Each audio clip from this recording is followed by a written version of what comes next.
The journal article, Reforming Harvard, Cotton Mather on Education at Cambridge by Kenneth Minkema, discusses the snub that Mather received from his alma mater of Harvard when he was attempting to become president of the university. He was passed over multiple times for the role of president, despite his father having been a previous president. Despite the depth of knowledge that Cotton Mather had and had acquired throughout his life, he was not deemed worthy of that position. Throughout the article, the argument focuses on Mather's rather strict position of Puritanism and his strict standards versus the shift that was taking place at Harvard at the time to a more secular and law-based focus. This article gives a decent explanation of the changes occurring at Harvard and the reasoning behind why Cotton Mather did not receive that position. Mather had a way with words, and Minkema displays that through the various documents that Mather wrote to the university and to others in his life. He wrote a list of important details that he believed needed to be addressed at Harvard, and he listed 12 items in that list. He also, despite being snubbed for the role of president, encouraged his son to attend Harvard, where he sent him with a list of directions to help guide his son as he attended Harvard.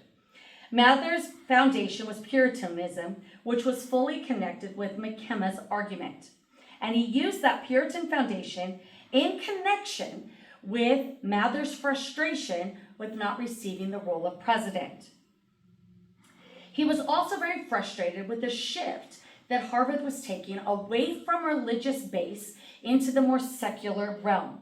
Minkema does a good job explaining Mather's further frustration when a man who had more of a law base than a religious base was chosen as president over Mather.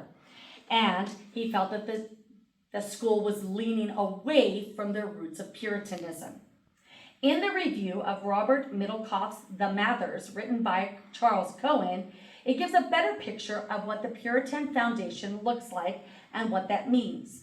On page 639, Cohen explains that Puritanism is a lived experience, not just a creed you live by. This supports Minkema's argument. However, Minkema's article does not show the scientific side of Mather like Cohen's did. Although Mather's was a staunch Puritan, he was curious and educated and did not fear science. In fact, Mather felt like science only added to his knowledge base.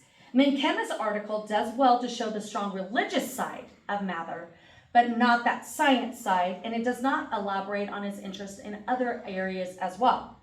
Like Cohen's review of the Mathers, Mark Knoll, in his chapter Theology in Colonial America, also points out Cotton Mather's fascination with science. Knoll does a great job of explaining how Mather's foundation with science did not deter his religious zeal. In fact, Knoll explains on page 22 that Mather believed that scriptural revelation was supreme over all other knowledge that was available to you. This connects with Minkema's description of Mather. In Remembering and Forgetting John Winthrop and the Puritan Founders by Francis Bremer, the Puritans' piety and strict hold on their religious beliefs disconnected them from the rest of society.